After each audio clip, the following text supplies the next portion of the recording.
tricycle driver ng scam ng foreigner, foreigner ng scam ng tricycle driver. 150, 250. Magandang babae. Ayun, magandang babae. Ayan, nakikipag-small talk ka pa, bati pa kayo ngayon. Hindi talaga galing sa SM Manila si foreigner. Nahanap na natin. Pro soccer sensu, kyohaku jiken.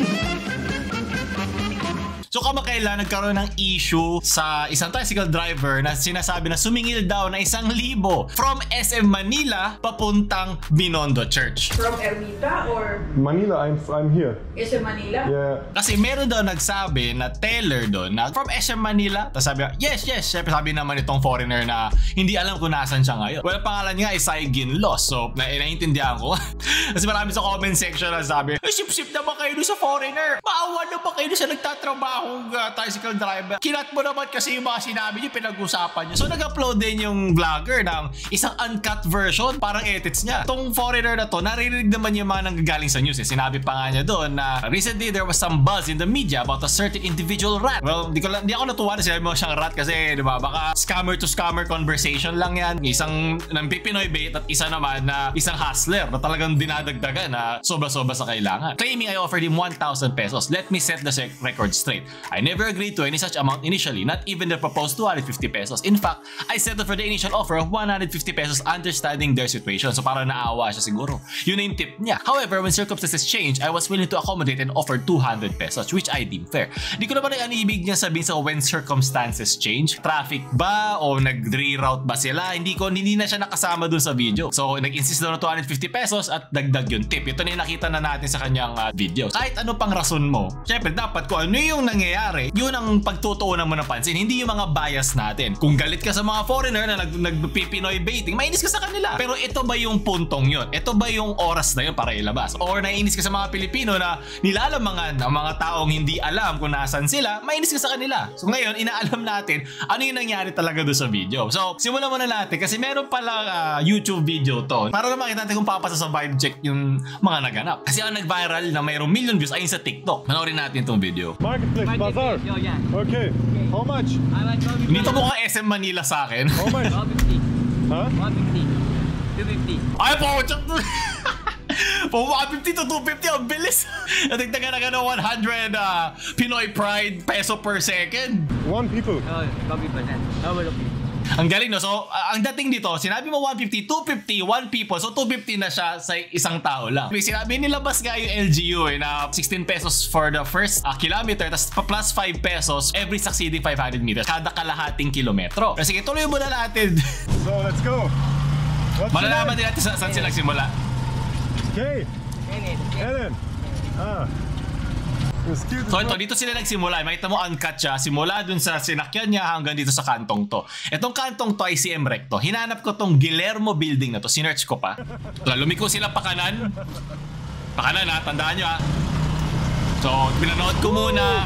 Naghanap ako ng pwede kong makita na pwede ko i-search. Tingnan ko yung mga streets, ay yung mga signs. Tingnan ko yung pangalan ng mga building.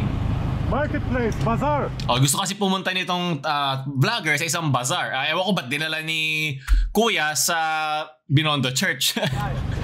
Siguro sa palingan. Nakita ko dito AC Salas. So sinearch ko ngayon yung AC Salas. Ayan, nung sinearch ko AC Salas, ayan na, nagkaroon na tayo ng lead. So hinanap ko saan ba siya nanggaling. Kasi ang initial na sinabi ay nanggaling daw sa SM Manila. So dito galing yan. Kasi in-expect nung pinagtanungan niya, na pinagpalitan niya ng pera na sa halagang 250 pesos. Ganito dapat kalayo pinunta. Pero hindi pala ganito kalayo. Hindi ganyan, hindi na to dadaan dito. Dito lang sila banda. At nung inikot-ikot ko pa, inisa-isa ko pa yan, napag-alaman ko na dito pala siya sa Benavides Street. Dito sila nagsimula. Benavides. Anong nakita natin? Wow! Napakagaling yun naman. Itong Guillermo building na meron medyo may libag-libag. So ayan, kumanan sila dito. Ito natin dyan. Dedere-derecho sila dyan. Oh, dadaan sila ng Ongpin, narinig nyo. So, kung galing Ongpin sila, kasi kung dito iikot sila dito pa ganun. Dito tayo sa Masangkay. Sa Masangkay sila liliko So, sundan natin. Sundan natin ang foreigner and his Filipino friend. Saigin. Nako, grabe ka keyword. Ang sinabi niya pala ito. Friendly people here. Friendly, yeah. Friendly people for now. Di mo alam ang magiging bad ending mo. Antayin mo lang. Very friendly. Very friendly pala. It's very hot here, man. Very hot.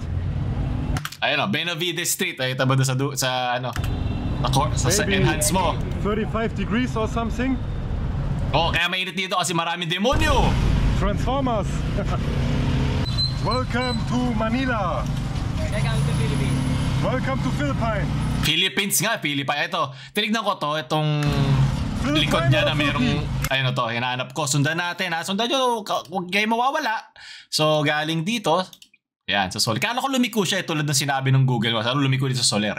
Dumiretso pala sila. So, dumiretso pa sila dito. Ay, kung nakikita nyo tong building na to, tsaka galing na zoom enhance. Sige, kung Detective Conan. Napakagaling. So, dumiretso sila pababa dito. Ayan, kita mo? Dito sila galing. Makikita nyo yung building na pula, yung building na blue na mayroong mga linya. So yung malaman bakit ko to ginagawa. Kasi sabi daw nila, baka daw na ground trip o tinur guide. Dalawa lang naman yung pwede mangyari dyan. Either nagsimula sila galing Benavides, papunta Binondo Church, hindi SM City Manila. Ito kasi sa Facebook, sabi, agree pa kayo sa 1,500 fair single. Tapos mula SM Manila to SM Binondo, mula SM Manila to Binondo, foreigner daw kasi. Mali ang sinabi mo. Huwag ka muna i-post yan. So dapat meron dapat time traveler, sabi, huwag mo muna huwag ka muna dumaan dito sa Manila. Saigin. It's Chinatown here. Oh, ito, tandaan nyo itong corner na to. Itong corner na to, hahanapin natin paano siya napunta dyan. So, diretsoin natin itong masangkay, pababa. So, nangyari, di ko alam kung one way to. Di ko nga alam kung pwede ko dumaan ng Ongping kasi nakalagay din sa maps na one way siya. Pero knowing ng mga tricycle to, walang ano yan, walang batas-batas dyan. Walang sinasamba yan. So, dumiretso sila dito. Tingnan natin. Ayan. Ayan, ano to? Para alam ko tong kalsada to. Nandito na tayo. Tama ba? Veggie Select. Ayan, di ba na yung tawag? Pero ito yun, di ba? Okay, dito na sila. O, tama nga. Baka naiba na yung tsura. Okay, diretso down. Baba. Am I in China? Maybe. Nako, wag mo sabihin yan. Maybe I'm in China. Ayoko. Maganda umaga. Maganda umaga, yeah. Bagay silang dalawa, isang hustler yung ginagawa ni Taxi Driver. Makita mo naman doon sa boses niya kanina. Talagang tinatry niya lamangan Wala naman masama doon kasi kasalanan mo din naman yung bilang isang isang tao na hindi naman taga doon sa bansa. Di ba papupunta kasi ibang bansa, inaaral mo, tinitingnan mo sa nandaan, sa mga locals, paano kanilang galawan doon. Kasi syempre, talagang uutakan ka ng mga taong alam na hindi ka naman taga roon. Lalo na dyan na lahat ng mga transactions nyo, verbal. Parang recipe to for disaster, isang immovable object, sa isang unstoppable force. Isang hustler, isa pang hustler. Pareho sila nag-hustlan. Sino ang mas makakautak sa kung kanino? Sino makakagata sa wallet na kung kanino? Magandang babae. Ayun, magandang babae. Ayan, nakikipag-small talk ka pa. Bati pa kayo ngayon. Sige! But the air is polluted. Maganda na lang. Sometimes I can breathe. Ano sabi? It's polluted. Kala ko yung babae yung polluted kasi sabi niya babae. Magandang babae polluted. Kayo nga mga nang pupulot dito, pinupulot yung Pinay. Alis sa hirap ng buhay, naiintindihan ko naman. Mutual benefit naman yan. Hanging around in the Philippines like a boss. Like a boss, di mo nga mabayaran yung 1,000 agad. Pero naiintindihan ko naman. Ano yung Binondo Church? Yan yung likod. A church, okay. Ako yan, kailangan nyo ng church kasi magdadasal na kayo sa mga kasinungalingan na maririnig natin. Hey. Ayan na, pinapagbayad na siya. How much? 2,000. 2,000. No. Buta yan. Kumikita kabuhayan. Ang bilis sa kanina 1K naging 2,000. Kaya upgrade agad tayo. Ito yung hindi mo makukuha sa mga kwento Kung makikita mo yung mukha ni Kuya, nakikipagbiroan siya Kasi alam niya, syempre, pag binigyan mo naman ng good time, isang foreigner sa lugar nyo, minsan dadagdag yan ng tip. Para salamat sa na hindi mo ako ginago, di ba? Pero tinatry niya na, baka madagdagan mo naman. Pre, di ba? Mahilig tayo sa mga ganun Pag tinatawag ng tricycle driver na, Pogi, sakay ka na dito. Ako ba yun? That's too expensive. Money, pay Germany dollar. I'm poor, man. I'm poor. Ayun, nakikipagbiroan siya talaga Parang Germany dollar. Try to rip me off. You don't know who I am. Sanay na siya. Yeah, street food. Ayun na, nasa Binondo na Yeah, sila. okay. Kakaikutan nila ng circle. Ayan na, nakikita na ni Jesus ang inyong... Yeah, I walk. At ito, Yeah. kung maalala nyo, ito na yung in-starta nung TikTok video niya. Beaten. This place. Yeah, okay. How much? 2,500. 5. So ito, skip tayo dito. Buta tayo sa mismo uncut version nito. Ito. 2,500. 5. 1,500. What? I don't understand. 1,500. No, it's too much. Alam mo, nakakatawa nga, yung tawag niya, yung mga terms kasi niya nakakalito eh, pinalilito niya eh. Diba, ang dating kasi 150. Ang gusto niyang masubukan eh kung mauuto niya ng 1,500. Alam mo naman natin na yung mga tricycle driver o at least mga sa taxi nga, diba, mga dun sa NAIA, nagkokontrata na agad sila bago pa dun sa mismong metro. Inuunahan na nila. Sasabihin traffic, sasabihin pupunta tayo sa mga ibang ruta para makauwi ka na agad. Pero pare-pareho lang naman yan eh. Meron kang gold chain eh. Mukhang nakarami ka na ng foreigner. Mukhang sanay ka na. Tinry niya agad yon. 150, 250, tas ikaw lang, you only. Diba? Gets mo ba? Ginagawa niya agad eh. Parang ini-ease in niya yung presyo na gusto niyang sabihin. At total, wala namang magsasave sa'yo dyan ng mga kapwa na Pinoy na sabi, sir, that's too much. Wala namang magkasabi nun eh. No, it's too much, bro. 1,000 is too much. How much? 200. 250. 200. You say No, 250. 1,000 is too much. So, yung dito lang, yung parte na to, nung nakikipag-haggle daw na siya, yung trip daw, o tinur daw siya ng tricycle driver na sa iba't iba pang parte nung lugar. Pero kung inikot-ikot pa siya, imposibleng papayag yung tricycle driver ng 250. Aabot dapat na 500 yan. Ngayon, sinabi nito yung turnaround. So, ibig sabihin nun, balikan. Ngayon, saan sila bumalik? Di na ba sila bumalik doon sa pinanggalingan nila eh? So, ano ibig sabihin nung binalik na umikot ba sila? And kung makikita natin sa vlog, dire-diretso sila papuntang Ongpin, pababa, papunta doon sa Binondo Church, simula doon sa Benavides. Hindi, 500. No, I can give you 500. You say 250, turn around. No, I wanted to marketplace. You don't understand me.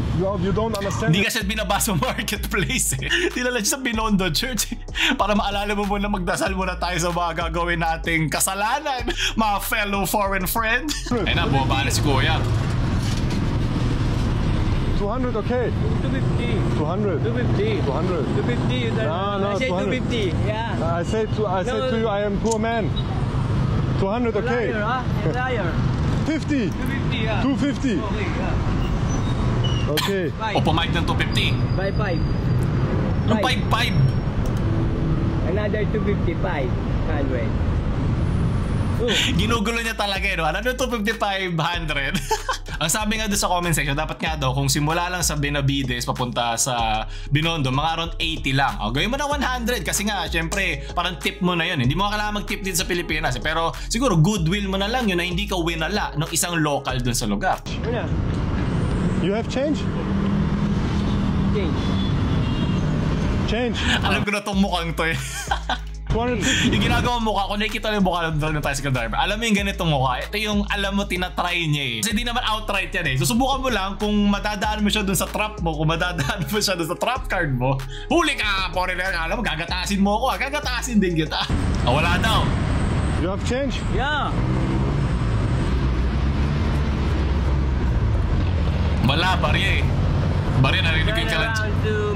Turn around in my tour. Sinabi niya turn around in my tour. So siguro ang napag-usapan nila, ito siguro ibig sabihin nung when circumstances changed. Baka meron silang binabaan saglit at merong ginawa si foreigner. Hindi ko alam, hindi nakalagay doon sa video. Oh, what is this, bro?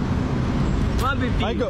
What? Pero kasi yung mismong pag-haggle down nila na pumayag nga siya ng 250, 500 eh.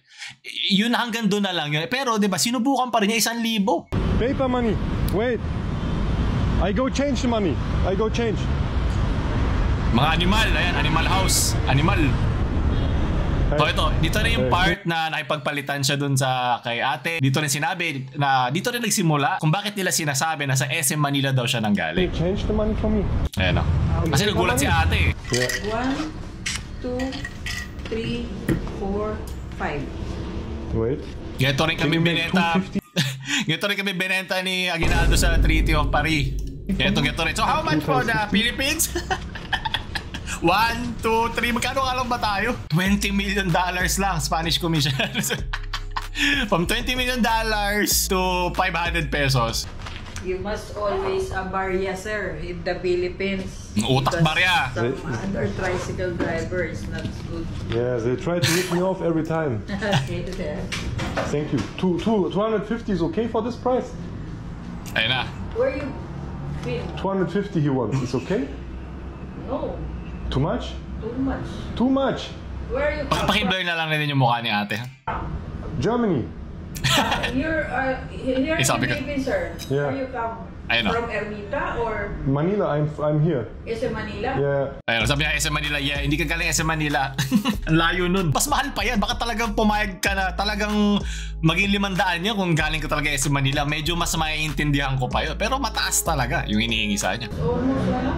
Ayun na, nagsasalita na si kuya ng driver sa labas. Alam niya kasi na may sinabi na si ate. Alam niya yung, yeah, alam niya yung kalakalan sa ganyan. Yeah. 250 here. Yeah. Okay. Ingat. You go. You ripped me off, but it's okay. Yeah. At least honest si kuya. You rip me off, yeah. I rip you off.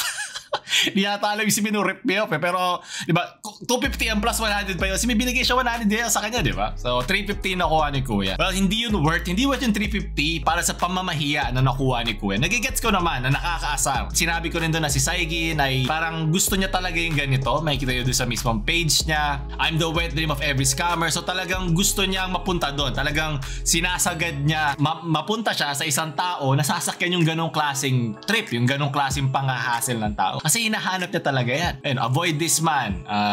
Did I get scammed? Question mark. Diba? Talagang hinahanap niya. Nakakatawa lang kasi may mga post ito na binoblur naman niya yung kausap niya. Bakit ngayong pagkakataon hindi niya binblur? Tinamad ba siya? So doon natatapan natin balita ngayon. Sana meron kayong nakuha ditong lesson which is huwag kayong pumunta Pilipinas o huwag kayong maging Pilipino. Kaya nga hard mode dito kasi kailangan mabilis ang utak mo. Hindi pwedeng babagal-bagal ka kahit kalbo ka, foreigner. Sa dami ng magagatas mo dito, siguraduhin mo naman, aralin mo naman magkano lang kurso ng Tagalog o aralin mo man lang yung mga pupunta mo para hindi ka ma-scam, di ba? Pero deserve mo yan. Deserve mo rin naman niya kasi di mo inaaral eh. Pero hindi deserve ni Kuya Tricycle Driver yung nakuha niyang fame dito kasi natatakot na siya sa buhay niya. Di ba, isipin mo na lang yung escalation nun, di ba? Para sa halagang 350 pesos, araw-araw kang pagpapawisan na meron bang kukotong sa akin dito? Meron bang mangkukupal sa akin dito? Ating balita na ngayon. Sabi huwag nyo kata like, share sa mga nawawalaan yung friends. Click nyo na agad yun dito. Marites sa baba alam. Shoo!